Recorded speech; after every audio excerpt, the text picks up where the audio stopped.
Halo semua, selamat datang kembali di my YouTube channel. Channel akan membahas seputar seleksi CPNS dan kedinasan tahun 2024. Namun sebelum lanjut jangan lupa klik tombol subscribe dan aktifkan juga notifikasi loncengnya sehingga ketika ada video terbaru dari kami ada notifikasi yang akan muncul. Pada kesempatan video kali ini, saya akan mengajak teman-teman untuk membahas soal yang muncul pada pelaksanaan SKD CPNS kedinasan pada hari yang ketiga, di mana pada pelaksanaan SKD kedinasan pada hari yang ketiga, submateri yang paling sulit masih materi TWK. Maka dari itu teman-teman harus lebih berkonsentrasi, lebih fokus untuk mempersiapkan diri dalam mempelajari soal-soal TWK full penalaran. Seperti apa soal yang muncul pada pelaksanaan SKD kedinasan pada hari yang ketiga? Kita mulai bahas dari soal yang pertama, berkaitan dengan soal TWK nasionalisme. Konsekuensi dari menyerahnya Jepang kepada pihak sekutu pada 14 Agustus tahun 1945 menjadikan daerah bekas pendudukan Jepang beralih kepada wilayah perwalian sekutu, termasuk Indonesia, teman-teman. Sebelum tentara Jepang dapat menjangkau wilayah-wilayah itu, untuk sementara bala tentara Jepang masih ditugasi sebagai sekedar penjaga kekosongan kekuasaan. Kemudian yang menjadi inti pertanyaannya, terkait dengan hal tersebut apa yang dilakukan oleh tokoh nasional? Apakah opsi yang A, B, C, D ke opsi yang E, di mana terjadinya abuse of power atau kekosongan kekuasaan yang dilakukan oleh para tokoh pendiri bangsa. Kalau kita analisis satu persatu ya, jadi kita gunakan teknik eliminasi, kita pilih dua opsi terakhir yang paling tepat, kemudian kita sesuaikan dengan narasi soal, teman-teman. Kalau opsi yang A, memanfaatkan kekosongan kekuasaan tersebut dengan membentuk PPKI sebagai lembaga nasional yang memegang kekuasaan hingga kemerdekaan tercapai. Perlu teman-teman pahami bahwa PPKI bukan bentukan dari tokoh nasional, tapi bentukan dari kolonial Jepang. Bahkan terdapat nama Jepang dari PPKI, Tokurotsu Zombie Inkai. Itu menandakan bahwa yang dilakukan bukan membentuk suatu organisasi, dalam hal ini bukan membentuk PPKI. Sehingga opsi yang A kurang tepat. Kemudian opsi yang B, membentuk pergerakan bawah tanah untuk mengamati situasi sehingga dapat tentukan langkah selanjutnya dalam mencapai kemerdekaan. Kalau opsi yang B, fokusnya adalah membentuk pergerakan bawah tanah untuk mengamati situasi. Pergerakan bawah tanah, teman-teman, itu dilakukan pada proses dari awal terbentuknya rasa nasionalisme, teman-teman. Jadi dari tahun 1908 itu menunjukkan bahwa Republik Indonesia dalam proses perjuangannya menggunakan pergerakan bawah tanah. Tapi pada saat Jepang menyerah kepada sekutu, opsi yang B itu kurang tepat. Sehingga kita lanjutkan ke opsi berikutnya, secara atau segera menagih janji kemerdekaan yang sebelumnya pernah diberikan oleh pemerintah Jepang. Jadi secara konsep teoritik bahwa kemerdekaan yang diraih oleh bangsa Indonesia bukan pemberian dari Jepang, teman-teman, tetapi diraih dari jerih payah perjuangan dari seluruh elemen masyarakat dan bangsa dari negara kita. Sehingga opsi yang C itu kurang tepat.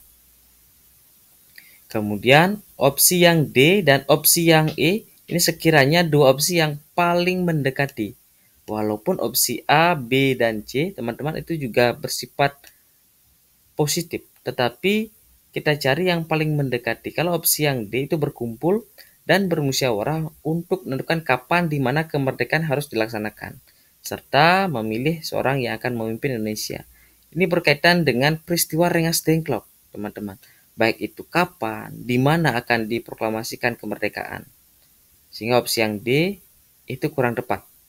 Sehingga apa yang diambil oleh para tokoh pendiri bangsa kita untuk menepati dari kekosongan kekuasaan itu adalah segera mengambil keputusan politis yang penting berupa melepaskan diri dari bayang-bayang kekuasaan Jepang dan mempercepat rencana kemerdekaan bangsa Indonesia, teman-teman.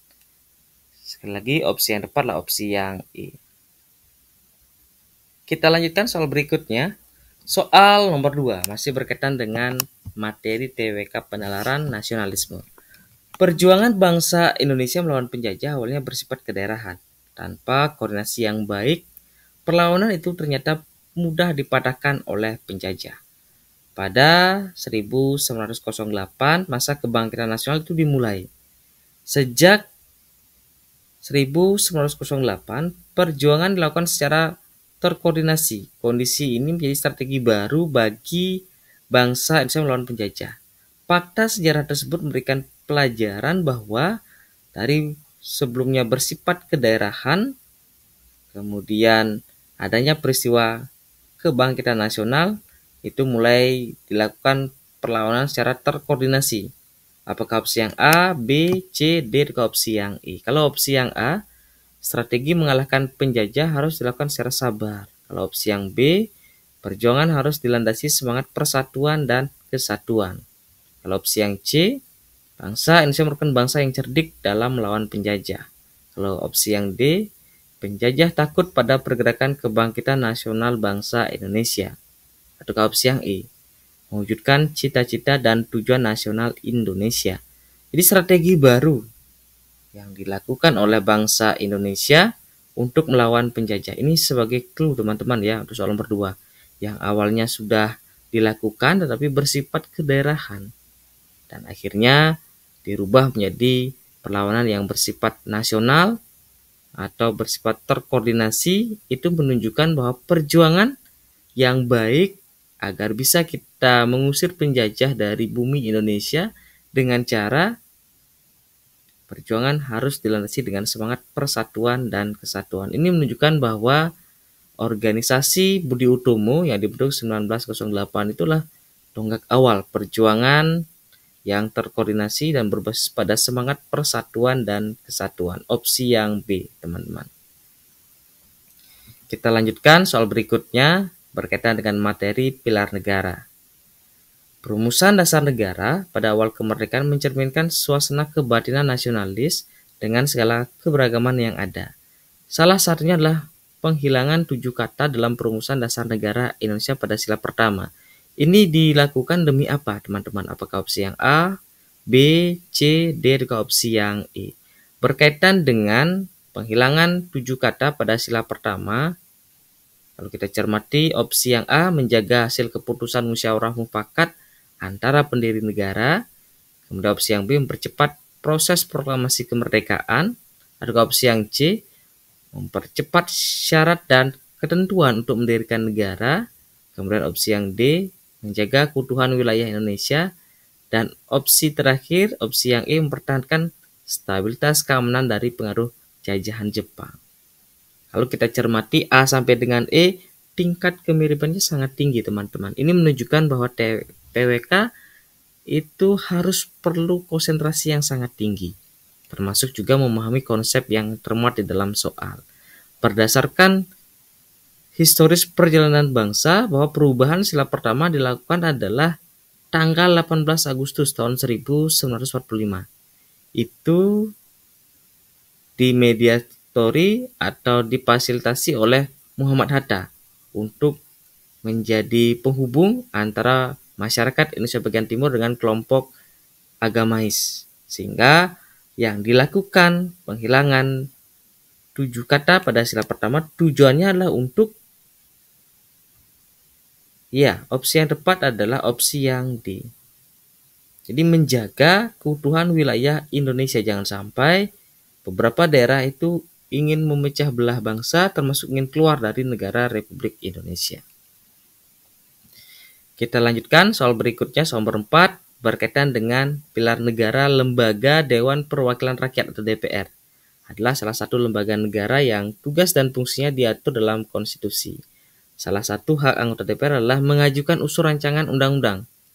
Pada dasarnya ini dimaksudkan untuk apa, teman-teman? Sekali lagi, hak legislasi atau hak mengajukan usul rancangan undang-undang pada proses persidangan dengan presiden. Apakah opsi yang A, B, C, D, atau opsi yang E yang menjadi tujuan dari DPR mengajukan usul rancangan undang-undang? Kalau opsi yang A, bagian dari check and balance antar lembaga. Atau opsi yang B, menindaklanjuti aspirasi masyarakat. Atau opsi yang C, menjabarkan aturan berbagai bidang dari Undang-Undang Dasar tahun 1945. Kalau opsi yang D, memperlihatkan kecakapan setiap anggota DPR. Dan terakhir, opsi yang E, melindungi anggota DPR saat menyampaikan pendapat ataupun usulannya. Ini menunjukkan ya teman-teman, ketika anggota DPR ingin mengajukan rancangan undang-undang atau RUU sebagai bagian dari hak legislasi, ini mereka bertugas menyuarakan, kemudian memperjuangkan kepentingan serta aspirasi masyarakat yang diwakilinya atau daerah pemilihannya. Ketika masa reses, wakil-wakil rakyat ini menyerap aspirasi untuk disampaikan menjadi sebuah rancangan undang-undang. Maka dari itu, opsi yang paling tepat adalah opsi yang D. Jadi menindaklanjuti aspirasi masyarakat. Baik teman-teman, itu tadi pembahasan soal SKD TWK pada pelaksanaan hari ketiga, di mana narasi soalnya cukup singkat, tetapi pilihan antar opsi yang tingkat kemiripannya sangat tinggi. Seperti biasa di akhir video kami sudah siapkan soal tugas yang wajib teman-teman kerjakan, yang mana sekiranya menjadi jawaban terbaik dari implementasi Pasal 31 ayat 2. Tetapi ada pengecohnya di sini teman-teman, ada kecuali.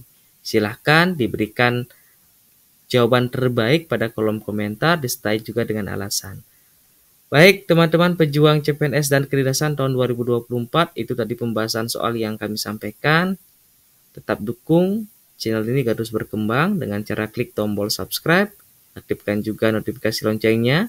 Jangan juga dilupakan di-share kepada saudara, teman, kerabat yang akan mengikuti pelaksanaan CPNS tahun 2023. Tetap semangat latihan soal. Sampai berjumpa di